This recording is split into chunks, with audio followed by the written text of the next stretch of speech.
excelente día, chicos. Espero que nos encontremos muy bien. Demos inicio a nuestra sesión.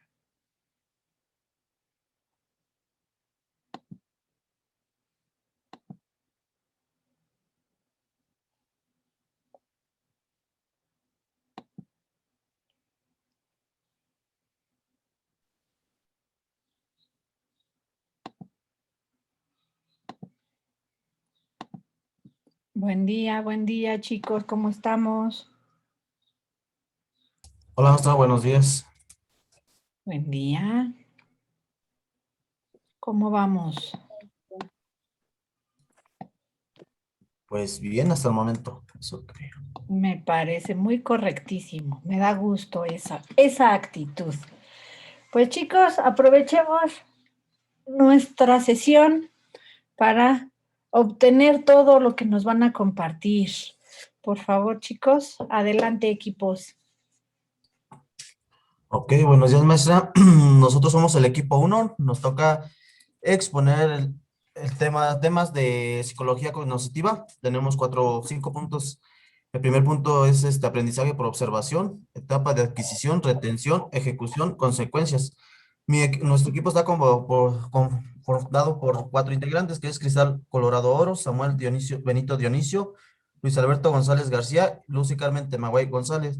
Para dar inicio, le pediría de favor a mi compañera Cristal que comparta la diapositiva y inicie la exposición. Sí, profesora, no puedo compartir la pantalla, ¿no me deja? Sí tienen habilitado el permiso de, chécale en tus opciones bueno, las herramientas donde está los 3 puntitos de más. Ahí te debes de aparecer. Ahí está. Ahí está. Ya estamos, ya estamos.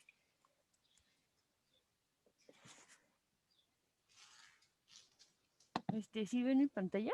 Sí, ya se ve. Ah, ok. Bueno, a mí me toca empezar la exposición. Yo les voy a hablar acerca del aprendizaje por observación, el cual nos habla de que su mayor representante es Albert Bandura. Este aprendizaje está basado en la conducta del niño, la cual es Ay, yo le estoy muy bien. Sí. La cual nos dice que el niño imita a las personas más cercanas a él, en cuál son los papás, los abuelos, hermanos, tíos. El aprendizaje por observación consiste en observar qué es lo que hace exactamente el papá y cómo lo hace. Por ejemplo, no sé, al momento de peinarse, cambiarse, cómo es que lo hace. Bandura también nos habla acerca, para entender más el aprendizaje por observación, nos habla acerca de su teoría del aprendizaje, la cual consiste y nos habla acerca del muñeco bobo, lo cual nos dice que Bandura metió a unos cuantos adultos a un cuarto para que observaran un video en el cual mostraban agresiones físicas y verbales. Al término del video, los volvió a meter dentro de otro cuarto en donde solamente se encontraban con el muñeco. Los adultos, al ver el video, empezaron a agredir al muñeco, tanto física como verbalmente. Los niños, al observar ese comportamiento de los adultos, pensaron que estaba bien. Cuando fue el turno de los niños, igual ellos imitaron el mismo comportamiento, agrediendo tanto física como verbalmente al muñeco bobo. Por eso es que nos dice que el aprendizaje no solamente puede ser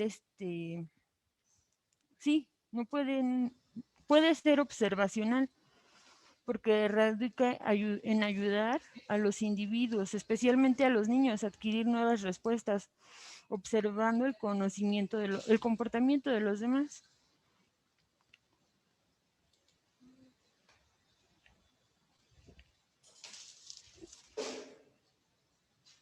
Pues sí, pues Bandura nos dice que gran parte del aprendizaje humano es un aprendizaje que se realiza a través de la observación y del comportamiento, en el cual se utilizan modelos, por ejemplo, el que está haciendo el comportamiento y el que lo está observando. Esos son los modelos que Bandura nos habla y cómo es que los niños aprenden a través de observando el conocimiento o el comportamiento de los demás.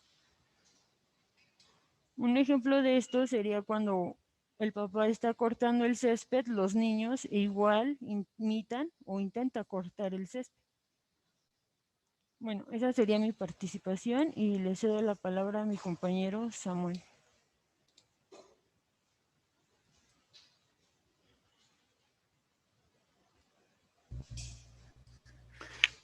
Bueno, pues el otro tema son las etapas de la adquisición. Nos dice que a lo largo del desarrollo se van dando diferentes etapas en las cuales se caracterizan porque pues, en cada una de ellas van teniendo un lugar, Samuel, aspecto. discúlpame que te interrumpa, corazón. Recordemos que la sesión pasada hubo un ajuste de temas de exposición, entonces hay que Ajá. contemplar esa parte. Por favor, ¿sale, chicos? Disculpa, adelante, Y adelante. pues nos dice que a lo largo del desarrollo se van dando diferentes etapas que se caracterizan porque pues en cada una de ellas van teniendo un lugar un aspecto del lenguaje que será la base del siguiente escalón, ya que desde el nacimiento del bebé hasta los 6 años de edad, pues va pasando por diferentes etapas hasta alcanzar un desarrollo completo que permitirá a la niña o el niño comunicarse oralmente de forma óptica o satisfactoria, pues Bandura actualizó el aprendizaje observacional o social como pues, un proceso compuesto por 4 estadios, lo que es atención. Atención nos dice que es la función cognitiva que permite percibir y comprender. El segundo es la retención, pues esto nos dice que pues, hace referencia a la memorización del comportamiento observado. Lo que es la tercera, pues es la reproducción. Esto pues nos dice que es la ejecución de la conducta que se ha memorizado. Por último, que sería el cuarto, pues nos dice que es la motivación. Pues esto se dice que se desarrolla en reacciones emocionales ante situaciones que nunca se han experimentado de forma o manera personal. Y pues con esto daría mi conclusión y le cedo la palabra a mi compañero Luis.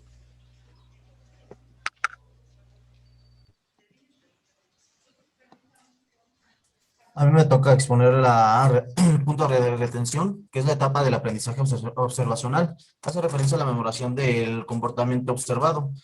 Según Bandura, la retención puede basarse tanto en el material verbal como visual, y esto se da prácticamente en una etapa de 3 a 6 años, aunque realmente esto se da a lo largo de toda la vida, ¿no? Porque todos los días aprendemos nuevas palabras, todos los días observamos nuevas cosas que se aprenden. En este caso, estamos hablando pues, en la tecnología. Se observa que se usan ya se usa más ya la computación, la computadora, el teléfono y todo eso. Entonces es una retención visual, así como verbal. Esta verbal se da más en la etapa de 3 a 6 años, ¿no? Que es cuando empiezan a hablar los niños, empiezan a adquirir nuevo conocimiento del lenguaje.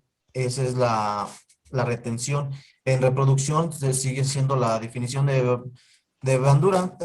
Entendemos como reproducción la ejecución de... Bueno, realmente a mí me tocó exponer lo que se lleva a cabo. Entonces, de acuerdo a la experiencia de todas las personas, hay varios tipos de circunstancias.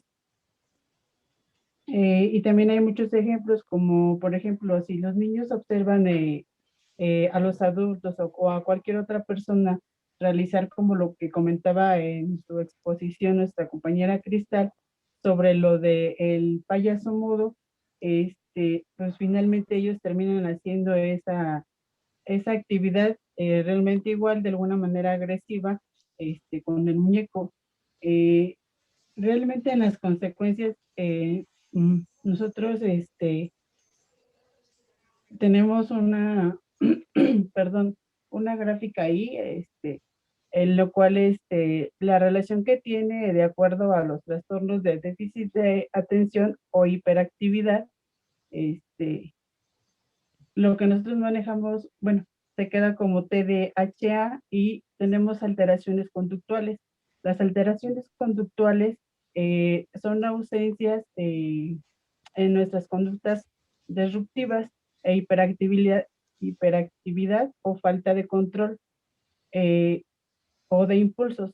Las conductas disruptivas se basan en que es un comportamiento que desafía a la autoridad o algún modelo que ya está establecido como normal. Y se suma el déficit de déficit cognitivo. El déficit conductivo nos habla de cómo su nombre lo indica y altera las funciones cognitivas de la persona que lo padece, como puede ser la memoria, la conducta, el lenguaje, el aprendizaje o la orientación. De ahí también seguimos con las dificultades en la autorregulación, inhibición de respuestas o el control ejecutivo, en el cual ahí manejan o tienen problemas para manejar la información captada por uno o ya sea uno o más de sus sentidos, como es la vista, el olfato, el gusto, el tacto. Y tenemos también el déficit cognitivos implicados a la adquisición en el área en el cual maneja, que es la lectoescritura y el cálculo. También tenemos trastornos de desarrollo de la coordinación. Los trastornos de desarrollo de coordinación, de alguna manera los niños con torpeza de condición son denominados como trastornos del desarrollo de la coordinación. Presentan la dificultad para el aprendizaje de hábitos operacionales y tienen un bajo rendimiento académico.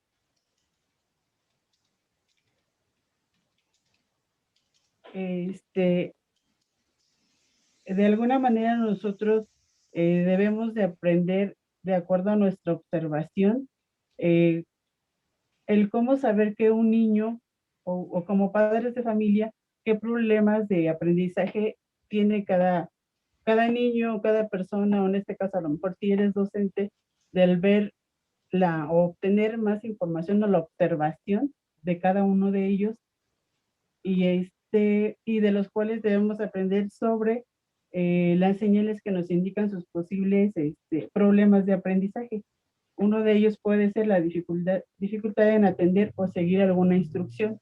Es decir, que a lo mejor nuestro niño o nuestro alumno sea de que está jugando, pero realmente él tiene, a lo mejor nosotros lo manejamos así, es un ejemplo, lo manejamos así de que él no está poniendo atención, pero si tú realmente le preguntas de lo cual está manejando, él te va a poder contestar o no según sea su debilidad o su dificultad.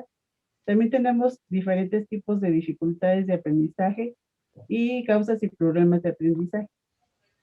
Algunos factores genéticos como cromosomas recesivos y algunos problemas específicos en la lectura. Algunos factores pre, peri y postnatales también se manejan dentro de o a padres y madres mayores que tienen la mayor posibilidad de tener un hijo disléxico. La dislexia se define como una facultad para el poder aprender a leer. Yo creo que a grandes rasgos es algo de las consecuencias que nosotros manejamos dentro de nuestro tema, maestra, y yo creo que sería todo por parte de nuestros compañeros y parte mía. Muy bien, correcto, chicos. Muchas gracias. Es importante que, y más en la actualidad, considero yo, ustedes podrían aportarme, por supuesto, su opinión o aportarnos Que justamente esto ahora con los TDA, algo que todos tenemos o que ahora, digo, siempre ha existido, ¿no? Las situaciones en cuanto a nuestras capacidades o habilidades de aprendizaje siempre han existido, pero ahora son más destacadas o se puntualiza mucho más los TD y el apellido que ustedes quieran. Entonces, justamente hacia eso va este tema en cuanto a el hecho de que muchos de ellos también, ¿por qué no?, pueden llegar a ser, y eso es un punto muy delicado que a lo mejor como mayores o como este, padres de familia, etcétera, no nos percatamos de ello.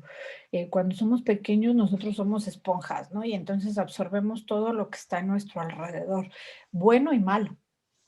Entonces, hasta estos hábitos o deficiencias de aprendizaje pueden ser que en determinado momento las hayamos adquirido por repetición como un mal hábito y entonces nuestro cerebro en automático lo guarda como algo natural, pero ya en el momento de la socialización cambia completamente esta situación. ¿Por qué? Porque ya se determina como que tiene un detalle particular para su adquisición del aprendizaje. Entonces, nos lleva justo a estas consecuencias que comparten. El autor, entre muchas otras cosas, justamente se aboca a este punto de la observación y la imitación. ¿Por qué? Porque definitivamente esa es nuestra manera natural de aprender todo, todo lo que somos y mucho de lo que somos es a raíz de justamente de la imitación simple. Cuando nos enseñan a escribir, nos enseñan, haces el círculo y la línea. Y entonces ya te queda la letra A. Y entonces, ¿qué haces? Lo reproduces o lo reproducimos, ¿no? Entonces, estamos imitando. Tal cual nos están, así aprendemos todo, todo, todo, todo. Ya después lo vamos, nosotros adaptando a nuestro estilo o a nuestra personalidad, pero para empezar, así adquirimos las cosas de primera instancia. Entonces es por ello que se toma en cuenta esta parte de retención, ejecución y consecuencia. Porque recuerdo cuando estaba, fíjense, nada más, qué buenos recuerdos. Cuando estaba en la primaria nos hacían para enseñarnos las letras, teníamos nuestros pizarrones, porque eran de gistecito, nuestros pizarrones con cuadrícula y la maestra hacía el círculo muy bonito de la letra A y la línea. Tú tenías también tu libreta de cuadrícula y entonces lo reproducías cuando ella lo estaba haciendo, imitabas y entonces, ¿qué pasa? O te borran la letra o te la tapan. Y entonces aquí aplica justamente estas etapas de adquisición. Tienes una retención de lo que te están enseñando y tú lo tienes que ejecutar, que imitar. Y entonces sucede que ya lo reproduces y se generan algunas consecuencias de esta situación. Que lo hiciste bien, que no lo hiciste bien, que te faltó algo, que te distrajiste y de plano no tuviste ni idea qué fue lo que te solicitaron, etcétera. Entonces, justamente así va por ese camino nuestro proceso de enseñanza-aprendizaje, que es absolutamente natural. Este proceso es completamente natural. Obviamente nosotros lo estamos viendo como algo tal vez sistemático. ¿Por qué? Porque estamos dentro de este estudio de las teorías del aprendizaje, pero nace como algo natural y entonces ya en el análisis de las situaciones lo convertimos justamente en este proceso sistemático, donde algo tan natural como la observación o como la interacción social o como el imitar alguna situación se convierte justamente en un método o en un proceso de enseñanza-aprendizaje. ¿De acuerdo, chicos? Ahora bien, eh, obviamente si hay dudas o comentarios, háganlas por favor y compártanos su actividad, equipo.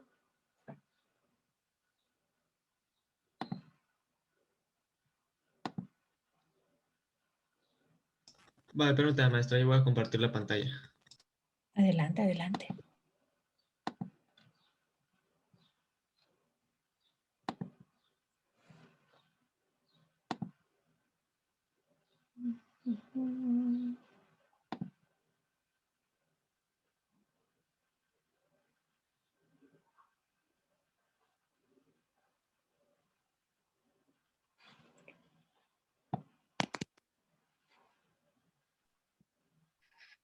Buenos días, compañeros, maestra. De nuevo es un gusto estar con ustedes, ¿no? Como cada sábado y en cada clase. Hoy vamos a exponerles el desarrollo cognitivo de Piaget de acuerdo con las etapas que él va proponiendo. Bueno, empezamos pues diciendo, ¿no? Lo que usualmente se debe de decir. El ser humano al nacer originamos un pensamiento y un desarrollo cognitivo. Y este desarrollo se va a ir estimulando de manera paulatina y constante. En este proceso aprendemos a utilizar la memoria, el lenguaje, la percepción, la resolución de problemas o incluso la planificación de proyectos o quizá también, ¿no? Planificación de algunos problemas.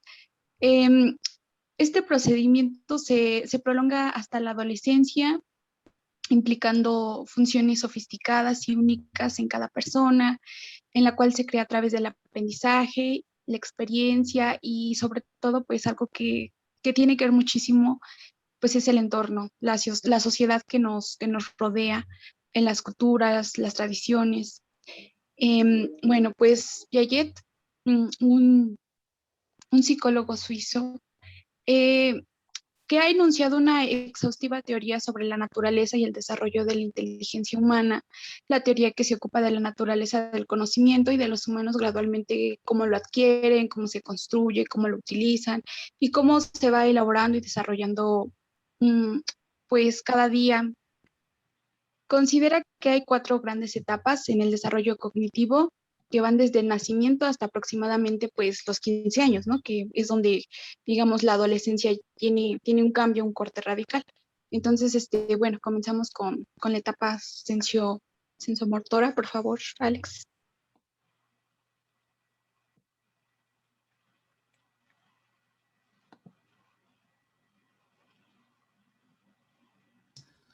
Voy, permítame que esto se trabó. Listo. Uy, uy, uy. Me traiciona media perceptiva. Ahí está. Etapa sensomotora. Bueno, en esta etapa es donde vemos que Piaget dividió en un rango que abarca desde el nacimiento hasta los 6 años. Sí, hasta los 2 años en 6 subestadios, ¿ok? Vamos a empezar por reflejos, vamos a continuar con reacciones circulares, después reacciones circulares secundarias, coordinación de esquemas secundarios, reacciones circulares terciarias y por último con el principio del pensamiento. Empezando por los reflejos, estos los vemos desde 0, es decir, desde el nacimiento hasta el primer mes. Aquí se practican los reflejos incorporados hasta que se perfeccionan, más que nada. Un ejemplo de ello sería la succión, ya que, pues, bueno, al inicio al bebé a lo mejor tiene complejidad a la hora de alimentarse, al momento en plan de saber cómo ubicar, ¿cómo se llama?, el pezón o el seno en su boca para poder alimentarse, o tiene dificultad igual, ¿cómo se llama?, de succionar de la forma adecuada para alimentarse de una forma gradual y demás. Entonces, ¿cómo se llama? Aquí se ve el hecho de que estos reflejos se modifican como resultado de la experiencia, es decir, después de una serie de veces, ya después adquiere un conocimiento ya establecido en plan de, ok, tengo que seguir este proceso para que me siga funcionando así de bien. Después pasaríamos a las reacciones circulares primarias, las cuales se ve de 1 a 4 meses. Aquí es donde el infante tratará de hacer que las cosas interesantes se repitan utilizando su cuerpo, por ejemplo, meterse el dedo en la boca, eso es más que común en esta etapa. Después, ¿cómo se llama?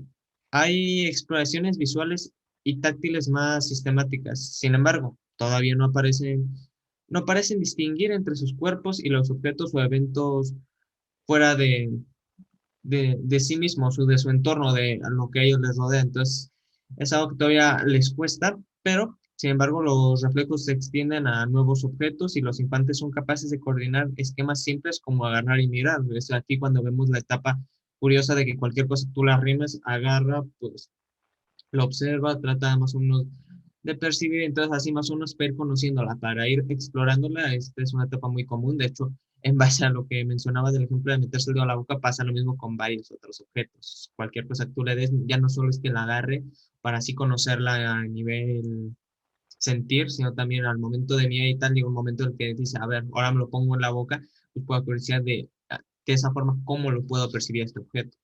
Después pasaríamos con las reacciones circulares secundarias, después se ven de los 4 a 10 meses. Aquí el infante intenta que las cosas interesantes vuelvan a suceder. Por ejemplo, intentará pegar al teléfono. No, perdón. Aquí tenía mal puesta mi nota, perdón. Intentaba pegarle al movible de la cuna para ver cómo se mueve.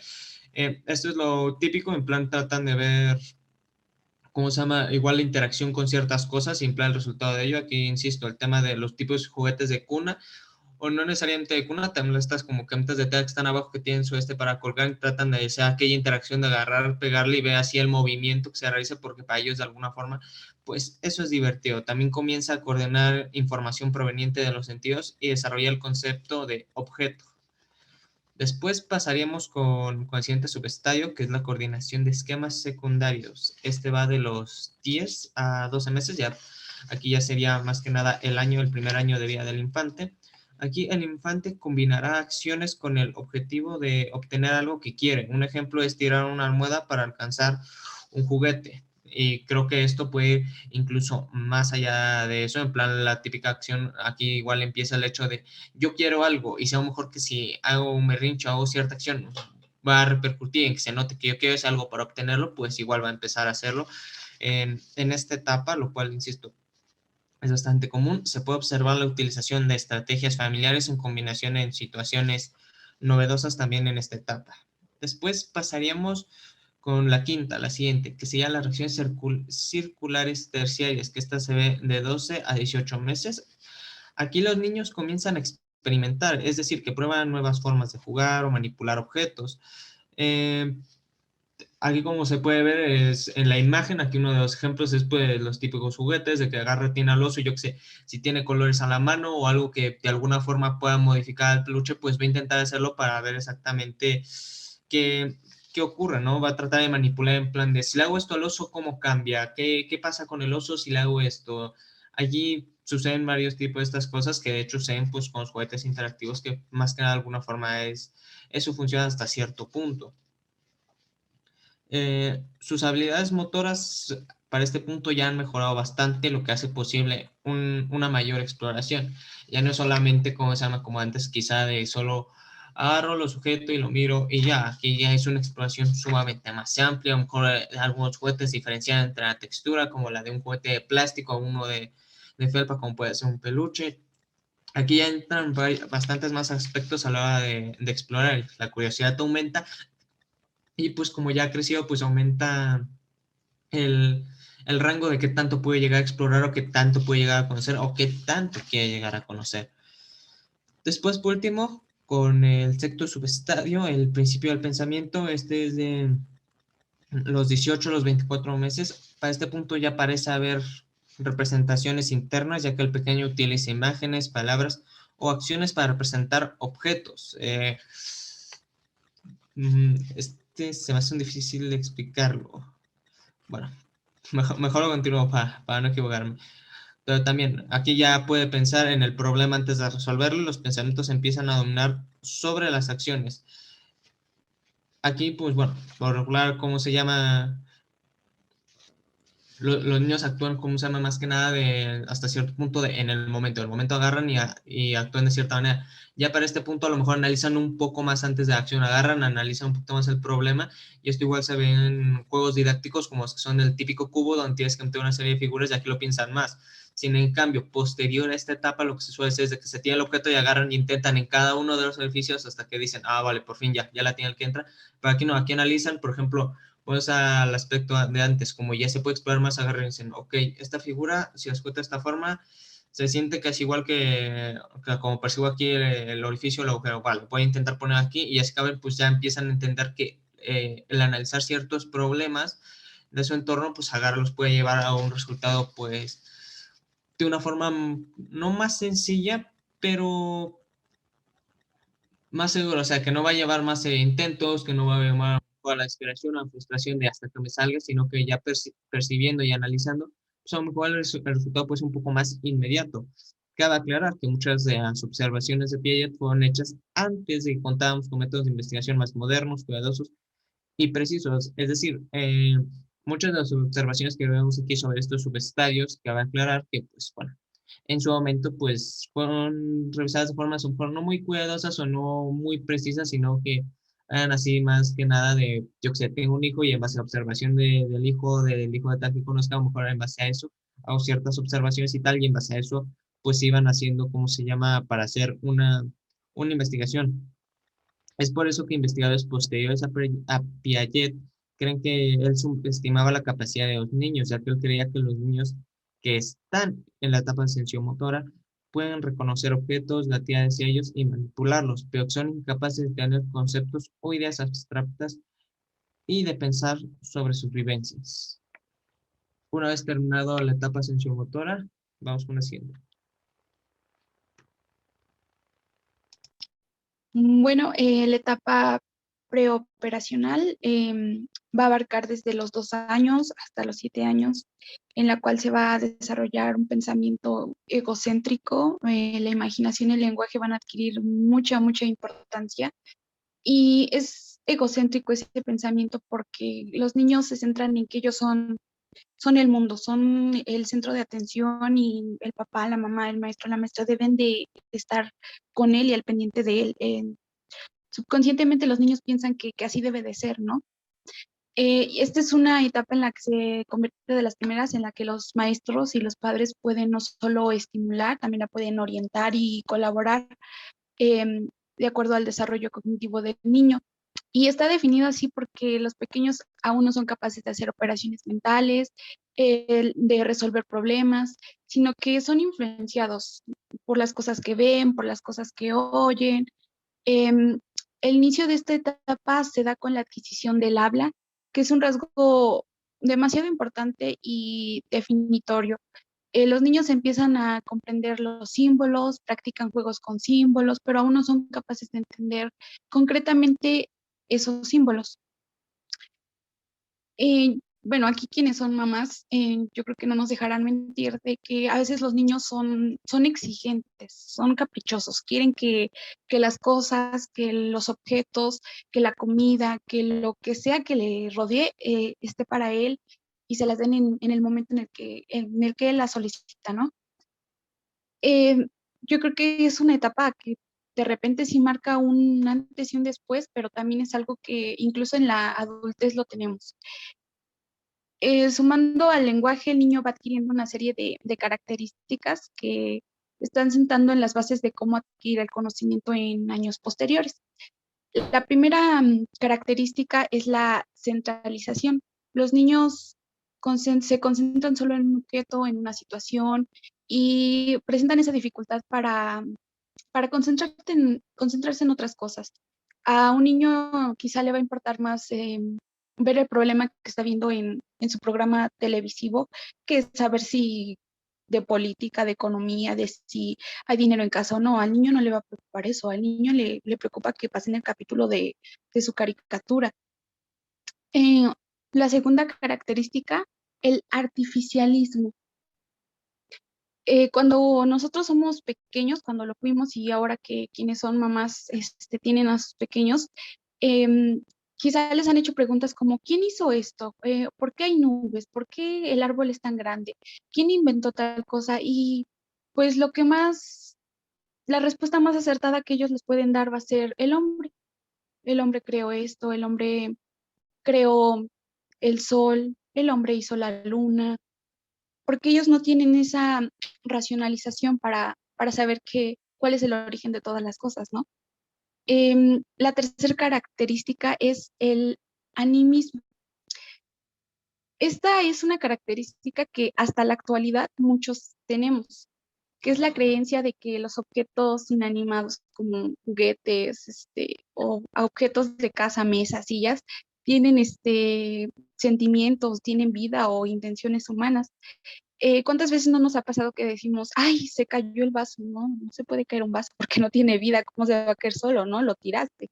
Entonces los niños es ahí cuando se centran, se meten mucho en su papel de juego y deciden que la muñeca tiene vida, el soldadito tiene vida, el carrito tiene vida, y, ay, no le hagas esto a mi muñeca porque le duele. O sea, creen que son como personas, como si fuesen ellos, ¿no? Bueno, la otra característica es el egocentrismo, que pues no se trata tanto de egoísmo, ¿no? Por parte del niño, sino de ser incapaz de ver las situaciones desde otro punto de vista, ¿no? De sentir por los demás o ver por los demás.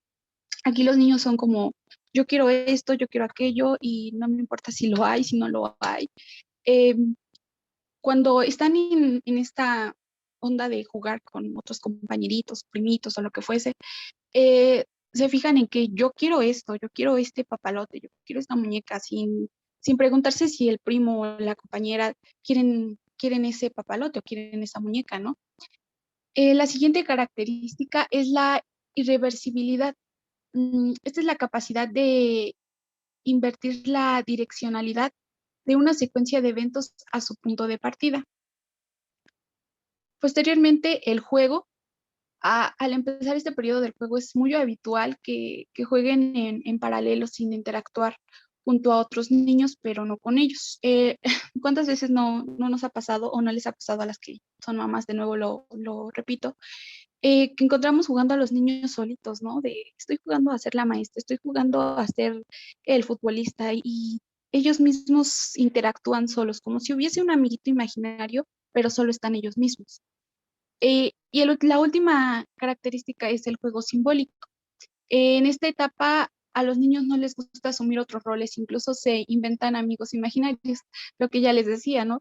Em, Les gusta imaginar que son el bombero, el soldado, el guitarrista, el futbolista, el artista, y se crean un cuento, y es muy, muy agradable ver cómo los niños tienen esa capacidad enorme de crear tanta historia y tanto juego y tanta diversión, lo cual es agradable, ¿no? Pero también puede ser un poquito, no perjudicable, pero quizás sí, de repente ahí haya como enredos que el niño se pueda hacer, y es importante que tengamos que mantenerlo en sí, ok, puedes tener tu fantasía, puedes tener tu juego, pero también debes tener un poquito de realismo, un poquito de realidad, porque cuando pues es niño y se imaginan tantas cosas, pero cuando pasan realmente las cosas son incapaces de poder asumir esa realidad. Entonces,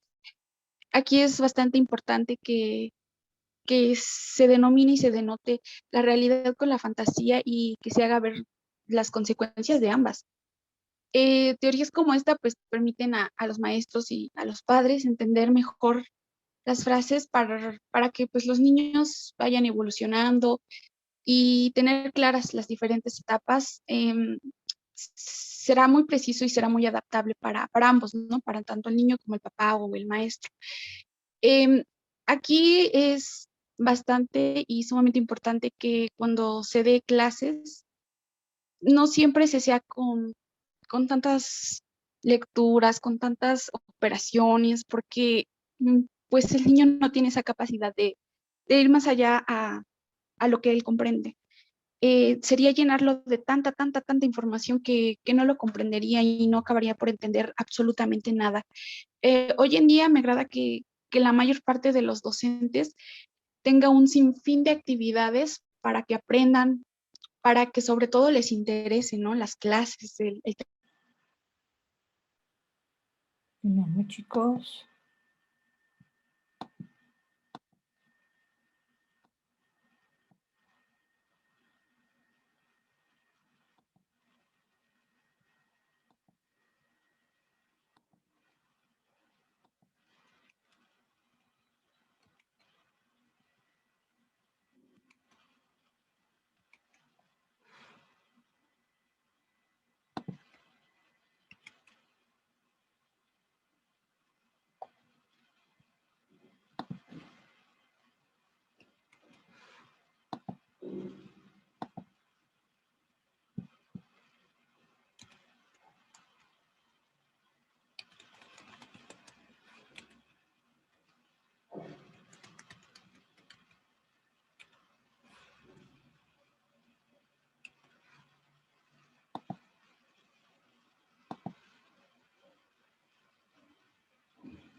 ¿Ya retomamos, maestra, o nos esperamos?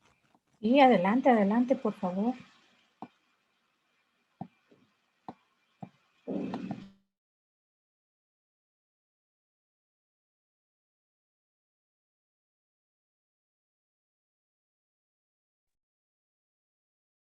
Bueno, bueno, pues ya, como les decía, es muy, muy importante y es muy agradable ver cómo maestros pues realizan muchísimas actividades para que cada estudiante comprenda no solo temas de operaciones, ¿no? También sobre la lectura, que hoy en día pues es bastante importante que cada alumno sepa leer, sepa escribir de manera legible y entendible.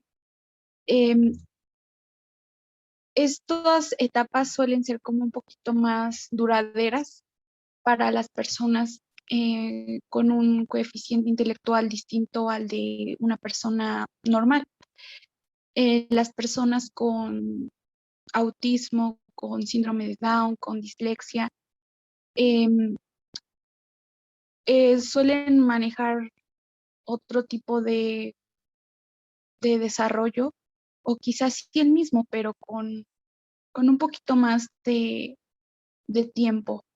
Si mientras tú tardas quizá 1 hora en aprender, ellos podrían tardar un poco más o incluso menos. Eh, bueno, pues serían todo sobre esta etapa preoperacional. Espero que haya quedado un poquito claro y sobre todo pues que hayan disfrutado.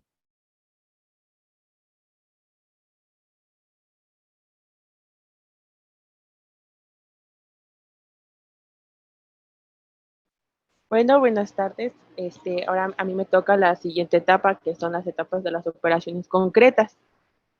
Bueno, esta es una etapa en la que los niños muestran habilidades que aprendieron durante su desarrollo. En esta etapa pueden descifrar cosas que antes no entendían y la posibilidad de solucionar problemas a través del lenguaje.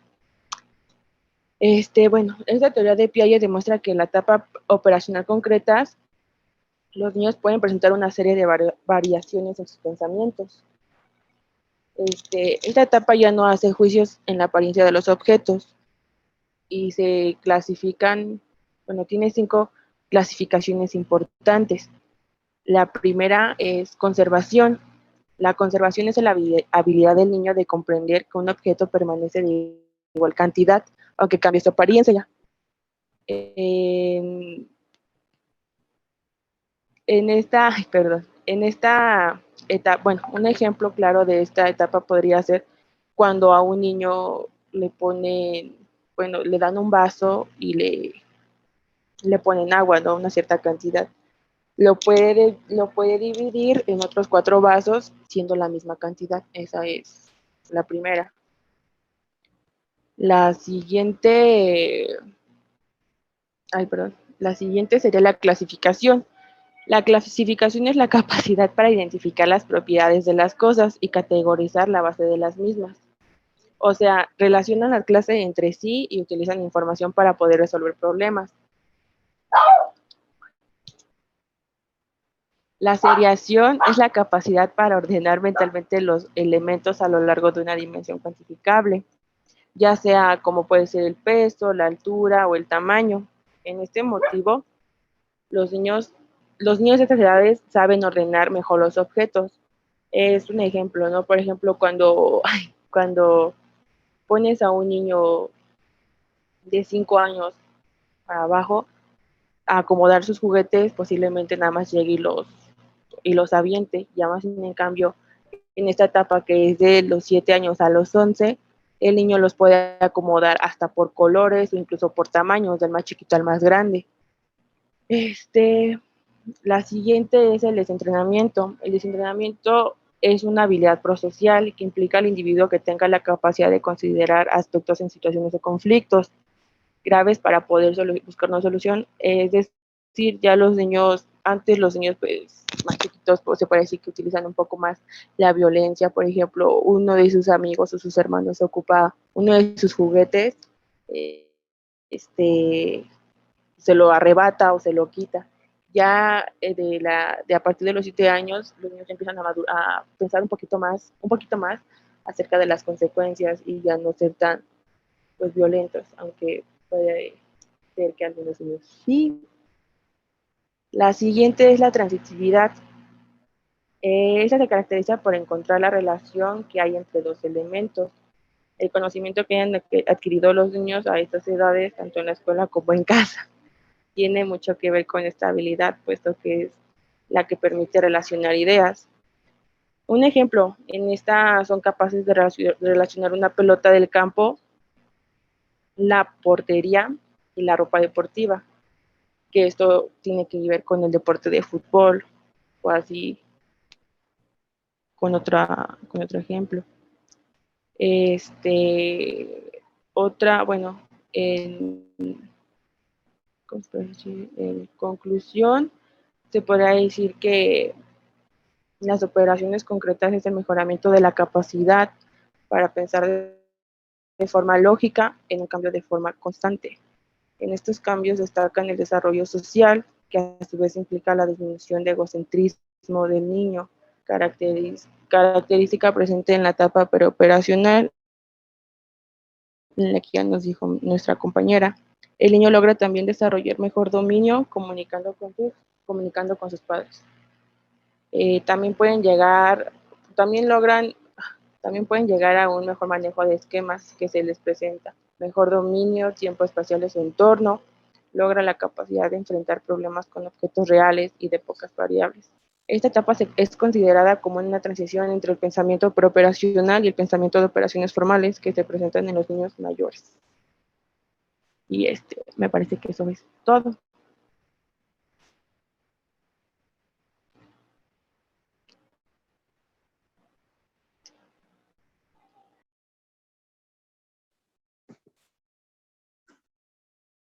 Bueno, compañeros, a mí me tocó la etapa de operaciones formales. Va de los 12 años en adelante. Es la etapa del pensamiento hasta abstracto. No solo piensa en la realidad, sino cómo puede hacer las cosas, ya que se puede hipotetizar. En este periodo los niños comienzan a dominar las relaciones de proporcionalidad y conservación. A su vez, siste- sistemate-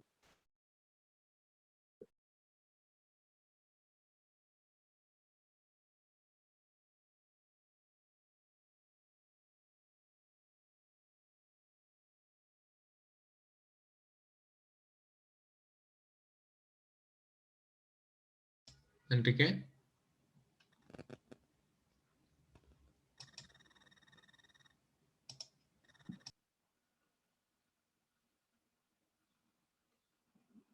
Ya no se escuchó, chicos.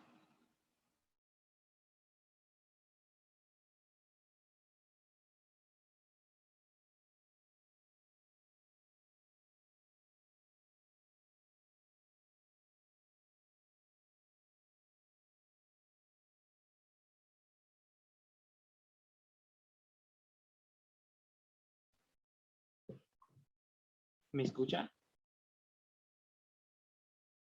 Sí, Enrique, ya se te escucha, nada más acércate un poco más al micrófono.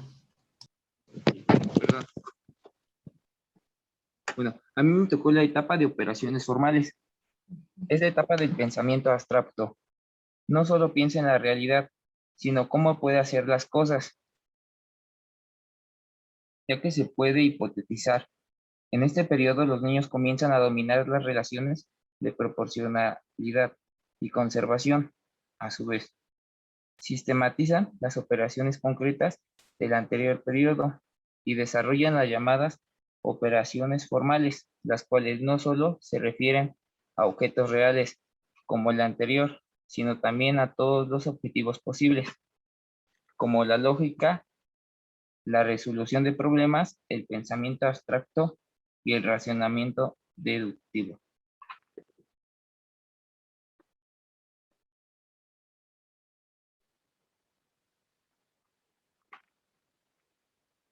Eso es todo, mi.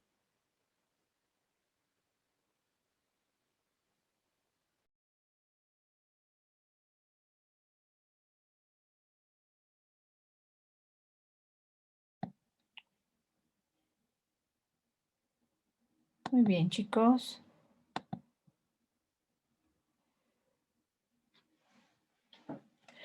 Pues Piaget, con sus estadios, nos comparte cómo, haciendo experimentos o generando algunas prácticas justo de aprendizaje con sus hijos, específicamente aprovechando que eran de diferentes edades, pues fue determinando justamente esta madurez cognitiva para poder establecer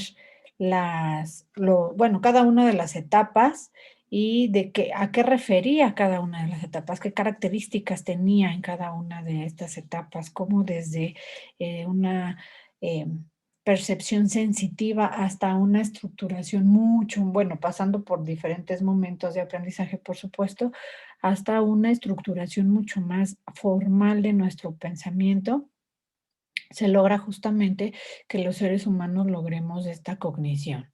¿De acuerdo? Enrique, ¿querías decir algo?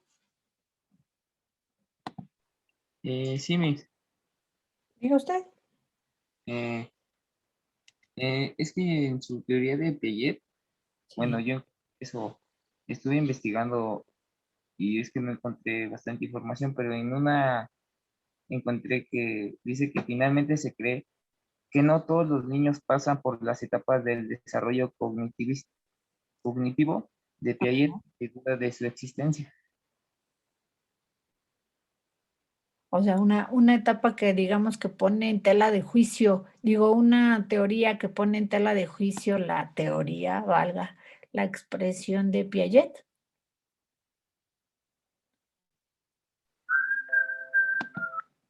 No sabía eso. No, pregunto, o sea, si lo que tú encontraste, lo que tú investigaste fue justamente esto, una teoría que pone como en tela de juicio los estadios de Piaget. Ah, ¿Sí o no? ¿Va por ahí lo que nos compartiste? sí, Miss. Que no le des susto, caballero, no lo estoy regañando, te estoy preguntando. ¿Para qué te pregunto? Para confirmar cómo se da esta situación de la estructuración de las teorías, chicos.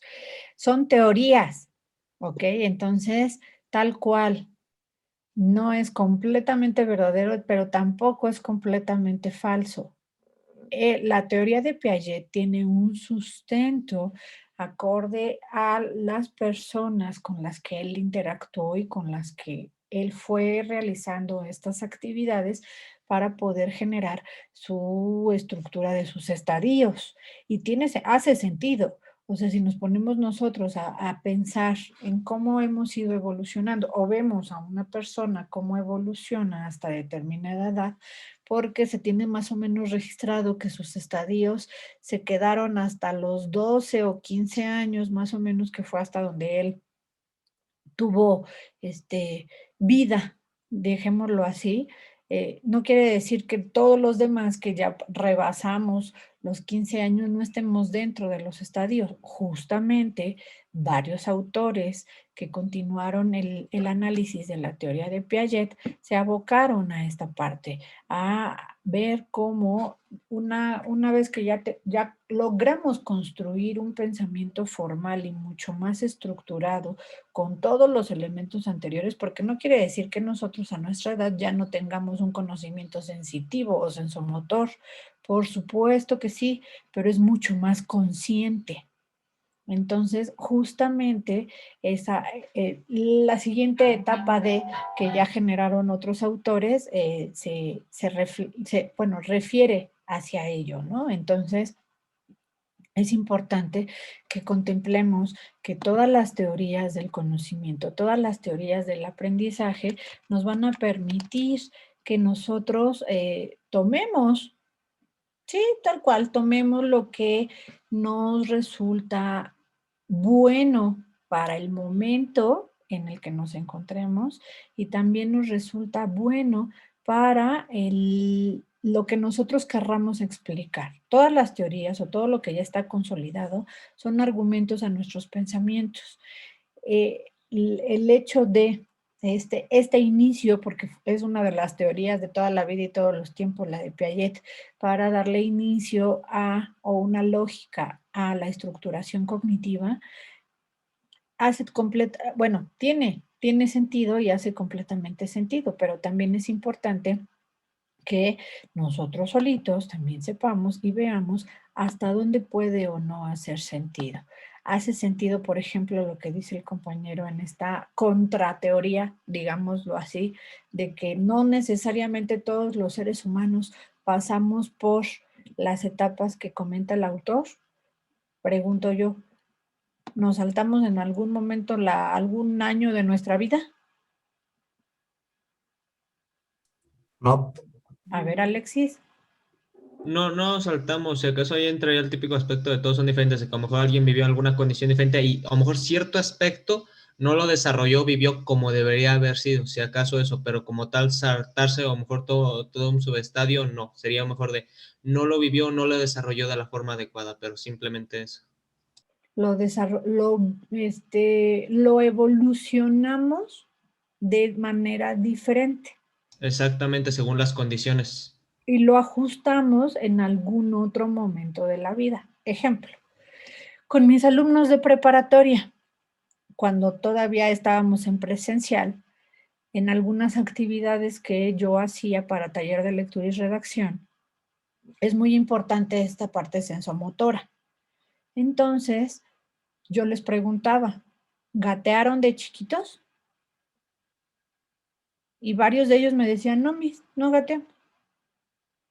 Y yo así de, eso es sumamente importante. El gatear es muy, muy importante, más allá de poder caminar y demás, para la cognición es bien, bien importante.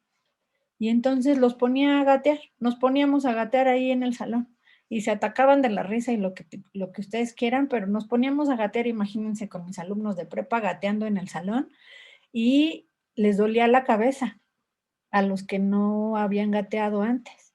Y es normal. ¿Por qué? Porque en su momento, cuando su cerebro estaba en este proceso de estructuración cognitiva, no hizo ese ejercicio, se lo saltó. A eso refiere el autor que encontró el compañero. En ese momento se lo saltó. No quiere decir que no pueda hacerlo. Claro que lo puede hacer.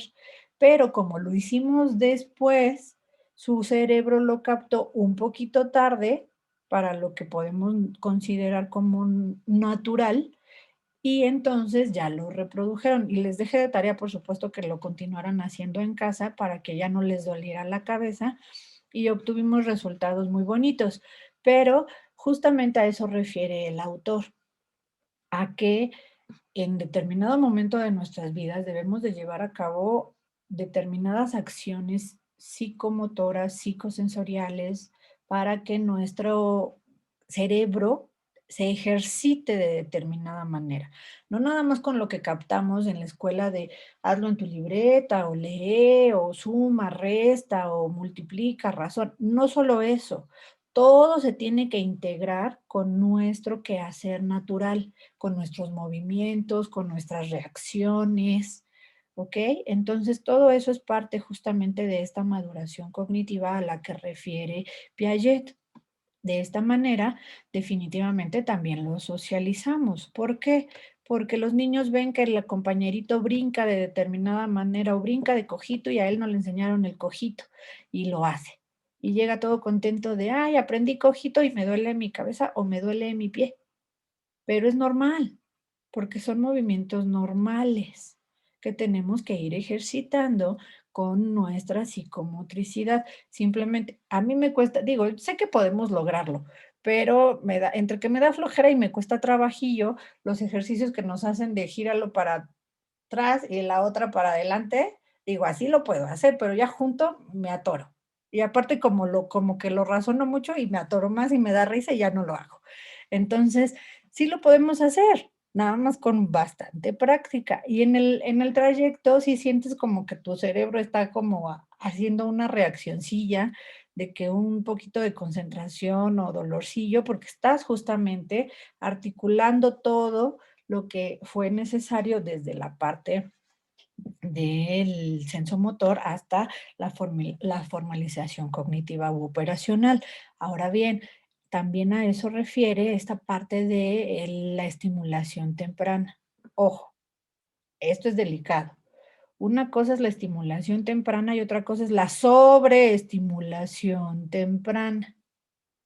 Es una línea tan pequeña y delgadilla. Sí se necesita la estimulación temprana. Es bueno. ¿Para qué? Para que estemos ávidos de conocimiento realmente. Pero la sobreestimulación temprana es cuando ya se genera sin ser necesario que los niños o que los alumnos en las diferentes etapas liberen una hiperactividad. Obviamente estamos vivos, necesitamos estar activos, pero hay quienes ya tienen la hiperactividad conectada desde que nacieron y esa sí ya es la pues, deficiencia y otros niños la desarrollan por la sobreestimulación. Otro ejemplo de mis alumnos de prepa. Un niño era muy hiperactivísimo y entonces yo no sabía que era hiperactivo. Eso es algo que deben de decirnos siempre, cosa importante. Siempre nos deben de decir a los maestros, ¿qué onda con tu grupo?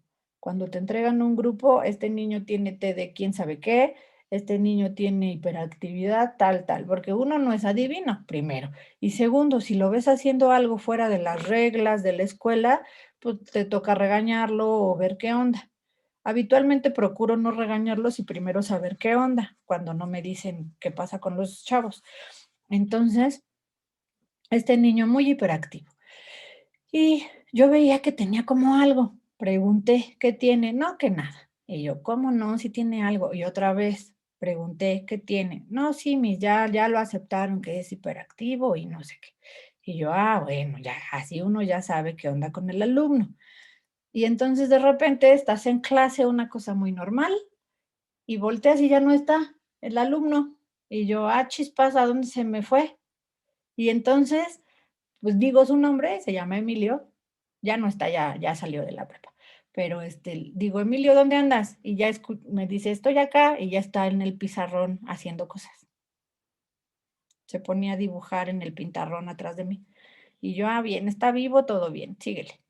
Entonces yo seguía mi clase, sabía que él me estaba atendiendo, porque después cuando nos poníamos a hacer las actividades de clase, yo le preguntaba, ¿qué es esto? O del tema, y me lo contestaba, y sus actividades las hacía generalmente bien. Entonces, necesitamos saber todo esto y necesitamos saber en qué momento de operacional están nuestros alumnos, porque tal vez tengan esta falta de alguna de las etapas o esta sobreestimulación de alguna de las etapas también, ¿cierto? Porque al final del día nosotros trabajamos con ellos, llamémosle 1 hora, 2 horas si ustedes quieren, pero estamos con ellos ese tiempo y son nuestra responsabilidad, cosa muy importante. Lucy, cuéntanos.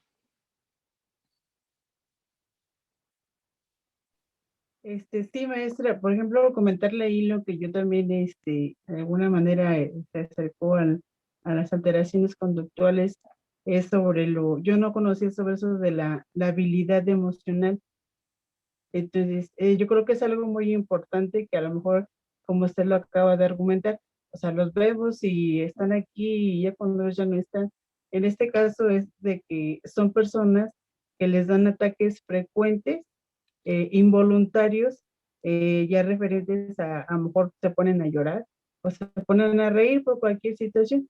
Y hay veces que dices, bueno, me falta el típico que se ríe todo el tiempo, ¿no? Pero es una alteración que debemos estar, yo creo que al pendientes más yo creo que hay muchas, bueno, infinidad de dificultades que tenemos nosotros como personas. Es correctísimo. Todos estos elementos que nos van aportando las teorías de la educación, que a veces decimos, teorías, hacen sentido, o sea, seamos realistas, hacen sentido cuando ya estamos en el quehacer con los alumnos. porque hay varias cosas que nosotros en el trato normal le podemos decir, es un alumno inquieto grosero. No, no son inquietos groseros. A veces sí, pero no, no siempre. O sea, realmente hay algo que ellos necesitan. La parte emocional es sumamente importante, por ejemplo.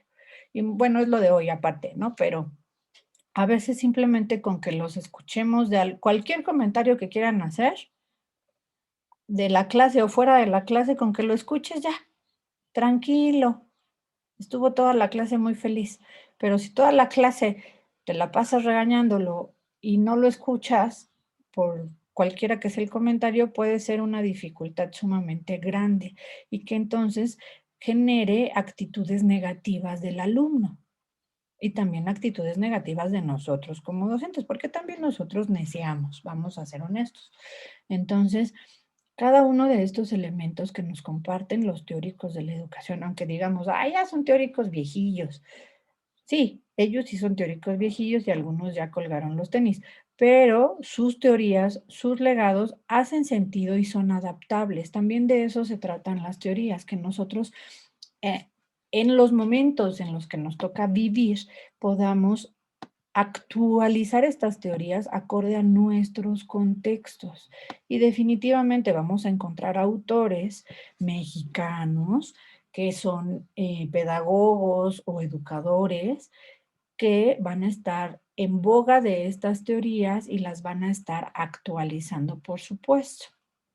¿Ok? Y obviamente a nosotros ya nos va a tocar utilizar esas teorías más actuales que a su vez hacen referencia a las teorías clasiquísimas de, llamémosle Piaget, llamémosle Vygotsky, Skinner, Watson, etcétera, ¿no? Entonces, siendo así, chicos, les voy a compartir un par de videos que nos van a ayudar a complementar lo que los equipos nos compartieron y posteriormente nos compartirán los equipos las actividades de cada uno de los temas, ¿sale?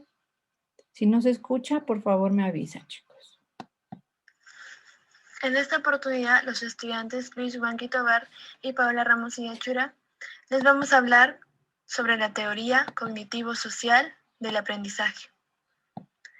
Esta teoría fue propuesta por Albert Bandura.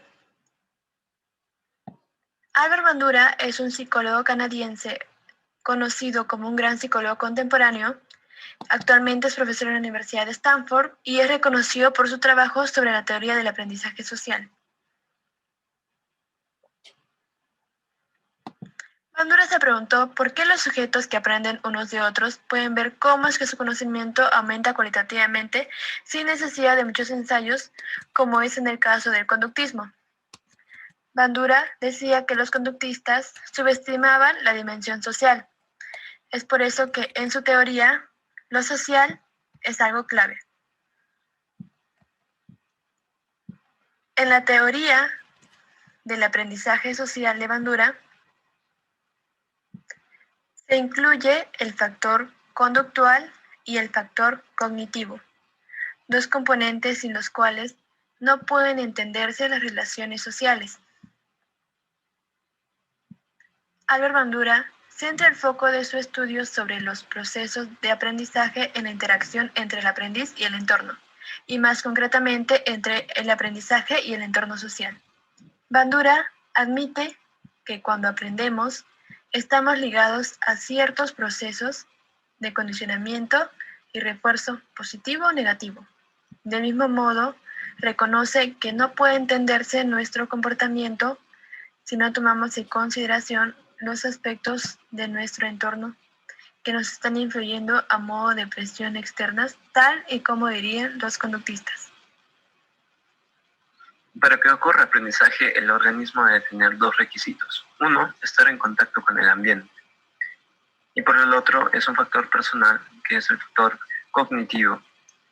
Estos dos, tanto el ambiente como el factor cognitivo, son vitales para que ocurra a lo que llamó Bandura aprendizaje vicario, hecho que ocurre día a día en el mundo y las personas. ¿En qué consiste el aprendizaje vicario? Cualquier organismo es capaz de extraer enseñanzas, o sea, aprender a partir de la observación de lo que hace otro individuo. Esto lo demostró con el muñeco bobo, su experimento más representativo de su teoría, que se fundaba en el determinismo recíproco, en el que el ambiente puede influir en el comportamiento de las personas y viceversa. Por ejemplo, el experimento del muñeco bobo muestra que el modelo en un ambiente determinado afecta el comportamiento de los niños. En este experimento, Bandura demuestra que un grupo de niños colocados en un ambiente agresivo actuaría de la misma manera, mientras que el grupo de control y el otro grupo de niños colocados en un entorno de modelo pasivo apenas muestran algún tipo de agresión. En las etapas de la teoría de Bandura tenemos lo que es la atención, también llamada adquisición. Es la etapa en la que el observador capta los rasgos del referente. Consiste en observar la conducta del modelo y cuando el modelo es más influyente y condicionante. En los niños el principal modelo es el maestro y su influencia dependerá del carisma y el grado que los alumnos se identifican con él. Después tenemos lo que es la retención. Es la segunda fase caracterizada por el análisis de los comportamientos observados. Consiste en procesar la información obtenida. Posteriormente es guardado en la memoria en forma de imágenes mentales. Estas pueden ser extraídas cuando sea necesario, lo que nos lleva a la reproducción o también llamada ejecución. En este punto llega el momento de poner en práctica los comportamientos apropiados y útiles que han sido almacenados en la memoria. Para realizar esta acción es necesaria la correcta traducción de la información retenida en la fase anterior. Por último tenemos la motivación, que llega a partir de las consecuencias, en donde se comprueba la utilidad de los conocimientos aprendidos, lo que genera un incentivo o motivación para que este aprendizaje se vuelva a repetir como también extinguir.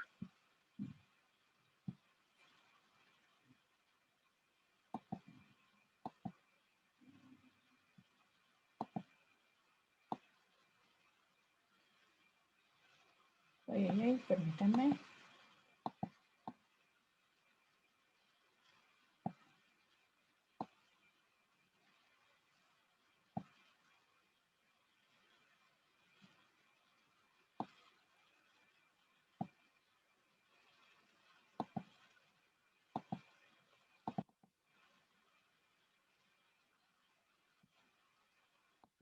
La teoría de Piaget argumenta que tenemos que conquistar 4 etapas de desarrollo cognitivo. Primero, la etapa sensorio-motriz. Segundo, la etapa preoperacional. Tercero, la etapa de operaciones concretas. Y cuarto, la etapa de operaciones formales. Solo una vez que hemos pasado por todas las etapas, lo cual puede variar en edad, podemos alcanzar la inteligencia humana completa. 1. La etapa sensorio-motriz, de 0 a 2 años. En la etapa sensorio-motriz, desarrollamos a través de experiencia y movimientos nuestros 5 sentidos. Nuestro cerebro quiere ver, escuchar, oler, saborear y tocar tanto como sea posible. Primero, comenzamos con reflejos simples y poco después desarrollamos nuestros primeros hábitos. A partir de los 4 meses nos damos cuenta de las cosas más allá de nuestro propio cuerpo y luego, a medida que envejecemos, aprendemos a hacer cosas intencionalmente. Un hito clave es el desarrollo de la memoria de trabajo, o en términos de Piaget, nuestra realización de la permanencia de los objetos. Antes de eso, nuestra madre puede mostrarnos y luego esconder un peluche y pensaríamos que ha desaparecido. Después, entendemos que los objetos continúan existiendo, incluso cuando no podemos verlos. Comenzamos a sentir curiosidad por todo. Queremos oler flores, probar comida, escuchar sonidos y hablar con extraños. Para explorar más, nos movemos. Aprendemos a sentarnos, gatear, pararnos, caminar e incluso correr. Este aumento de la movilidad física, en consecuencia, conduce a un mayor desarrollo cognitivo. Pero seguimos siendo egocéntricos, lo que significa que podemos percibir el mundo solo desde nuestro propio punto de vista. 2. La etapa preoperacional, de 2 a 7 años. Nuestro pensamiento se clasifica principalmente a través de funciones simbólicas y pensamientos intuitivos.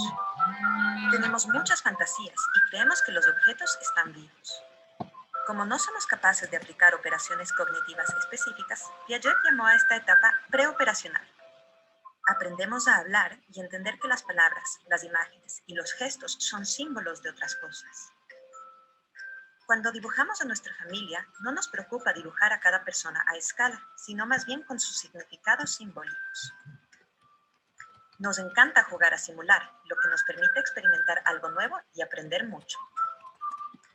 Alrededor de los 4 años, la mayoría de nosotros nos volvemos muy curiosos y hacemos muchas preguntas. Queremos saberlo todo. Podemos llamarlo el nacimiento del razonamiento primitivo. Piaget lo llamó la edad intuitiva, porque si bien nos damos cuenta de que tenemos una gran cantidad de conocimiento, no tenemos idea de cómo lo adquirimos. Nuestro pensamiento en esta etapa sigue siendo bastante egocéntrico. Creemos que otros ven el mundo como nosotros y aún no entendemos que lo ven de manera diferente.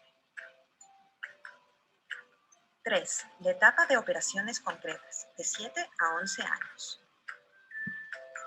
Finalmente descubrimos la lógica y desarrollamos operaciones cognitivas concretas, como ordenar objetos en un cierto orden. Un ejemplo de esto es el razonamiento inductivo, lo que significa que si vemos a alguien comiendo una galleta, podemos sacar una conclusión y luego hacer una generalización. Y ahora tenemos el concepto de conservación. Entendemos que si vertimos jugo de naranja de un vaso normal a uno más alto, la cantidad se mantiene igual. Nuestra hermana menor escogerá el vaso más alto, pensando que ella obtiene más. Por la misma lógica, solo ahora podemos entender que si 3 más 5 es 8, entonces 8 menos 3 debe ser igual a 5.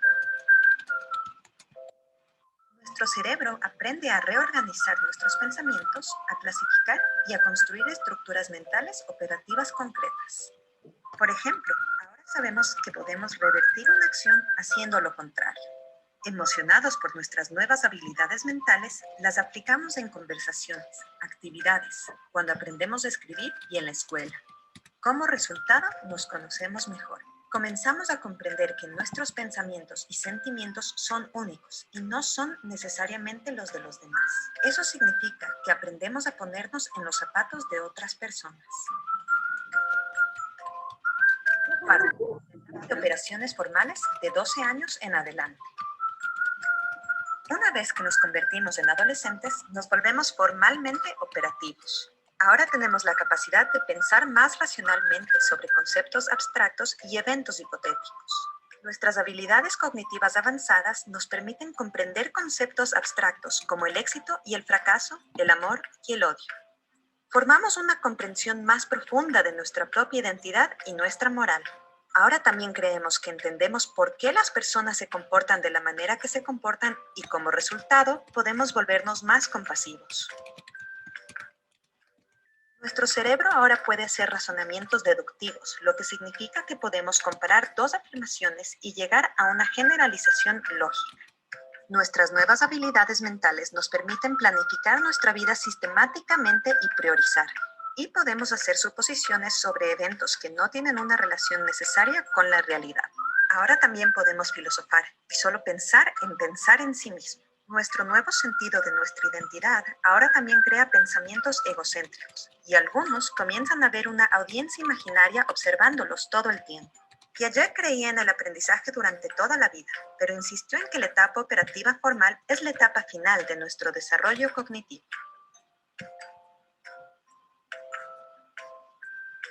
Los primeros intereses de Jean Piaget eran los animales y publicó su primer artículo científico sobre gorriones albinos en 1907, cuando tenía solo 11 años. En 1920 comenzó a trabajar con pruebas de inteligencia estandarizadas. Se dio cuenta de que los niños más pequeños cometen constantemente errores que los niños mayores no cometen. Llegó a la conclusión. Bueno, chicos.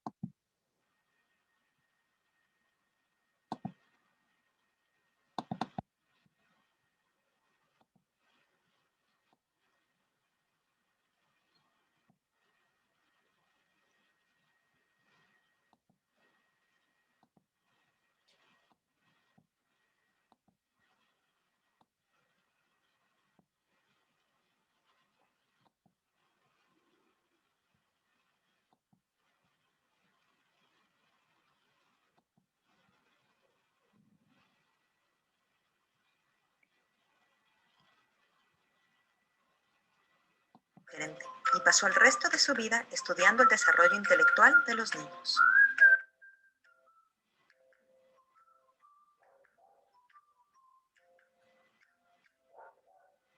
Los videos de Sprouts se publican bajo la licencia. Muy bien. omitiendo el comercial, chicos. Bueno, obviamente los videos los tomamos de YouTube, nuestra plataforma de videos casi por excelencia, pero la más utilizada, por lo menos. Muy bien.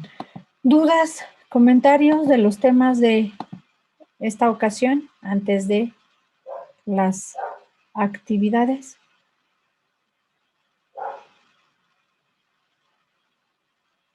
No, ninguna maestra. ¿Todo bien? Perfecto. Pues adelante, chicos, díganos qué actividades se van a realizar. Del equipo 1, maestra, ya están en la plataforma. Perfectamente, actualizaré.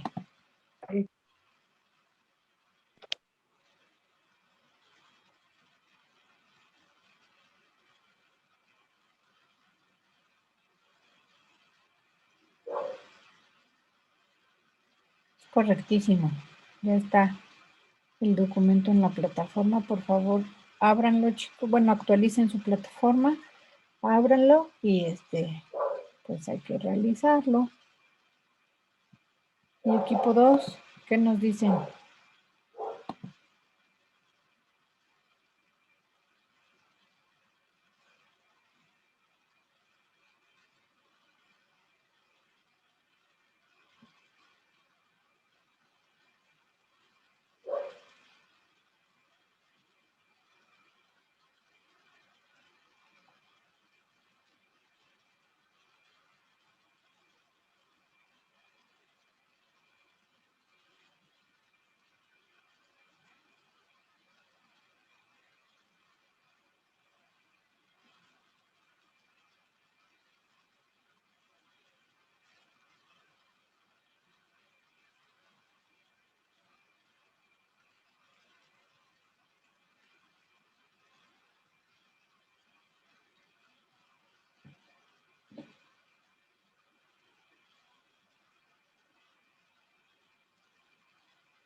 Miss, una pregunta. Diga usted. ¿A la actividad se refería a un juego didáctico o algo así? Uno teórico y uno didáctico, corazón. Sí, bueno, una actividad teórica y una actividad práctica. Muchas gracias, Miss. A ti.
Disculpe, maestra. Entonces, en el comentario de, bueno, de nuestro, que corresponde a nuestro equipo, ahí tenemos que dejar la actividad a realizar.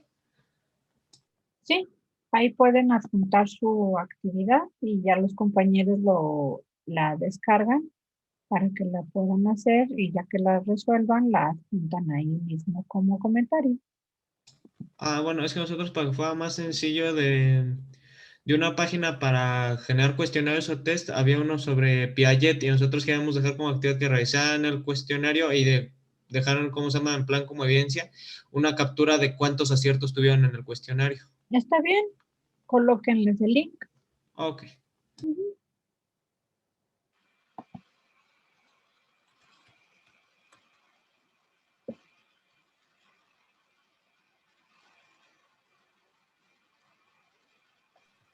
Profesora, ¿hasta qué horas tenemos para subir la actividad? Ay, perdón. No sé quién habló que se escuchó súper bajititito que no le entendí nada. ¿Me escuché?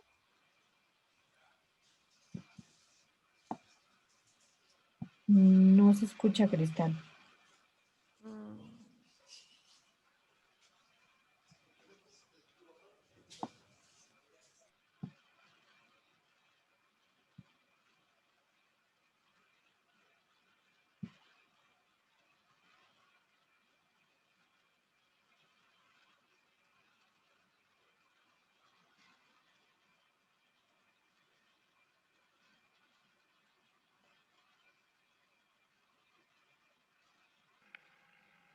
Maestra, bueno, para el equipo que nos subió la actividad de una sopa de letras, pero no tiene marcadas las palabras que vamos a buscar en la primera sopa de letras, porque hay dos.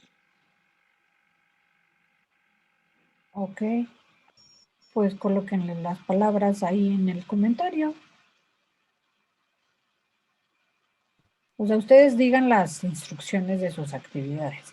Si nos van a poner 2 plantillas de sopa de letras, según lo que te estoy entendiendo, Pati, en una plantilla vienen las palabras y en otra plantilla no vienen las palabras. Es correcto. Entonces colóquenos la primer plantilla con sus palabras como comentario en la misma, en el mismo comentario, valga la redundancia, y ya la segunda ya las trae. ¿Me escucha ahorita? Te escuchas un poquito más. A ver, cuéntanos. Sí trae bueno, no son como palabras como tal, pero sí viene en la segunda hoja como una serie de preguntas. Híjole, otra vez no te escuché nada. ¿Ustedes la escucharon, compañeros? Si alguien la escuchó, ayúdenme. Que sí, que en la segunda hoja había una serie de preguntas y que según creo, si no me entendí en base a eso, tenemos que hacer la sopa de letras. Gracias, Alexis. ¿Es sopa de letras o crucigrama? Es sopa de letras, pero ellos, para que nosotros veamos qué palabras, dejaron preguntas como si fuera crucigrama. Pero ahí las tienen, ¿no? O sea, el documento trae las preguntas. Sí, en la Ahí segunda está. hoja. Está bien.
Uy, uy, uy.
¿Cómo van con sus actividades, chicos?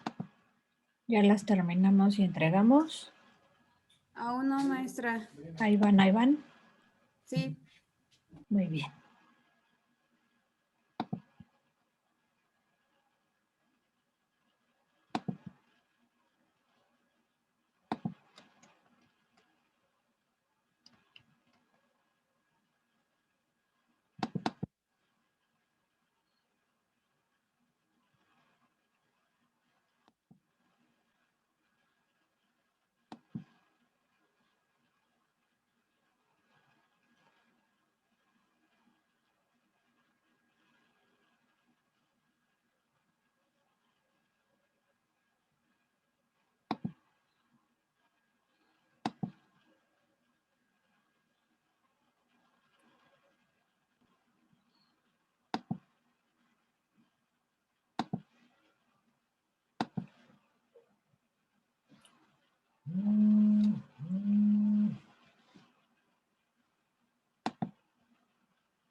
Muy bien, chicos, estamos a unos minutillos del tiempo de la sesión. Si les parece correcto, generan sus actividades, las entregan y pues agradecer a los equipos expositores y nos estaríamos encontrando la siguiente sesión. ¿Está bien? Correcto, maestra. Muchas gracias. Gracias a ustedes, chicos. Pasen excelente tarde. Tápense porque hace frío y nos vemos la próxima sesión. Excelente semana. Hasta la próxima semana, maestra. Bonita semana. Hasta la próxima, Igualmente, maestra. gracias. Gracias, maestra.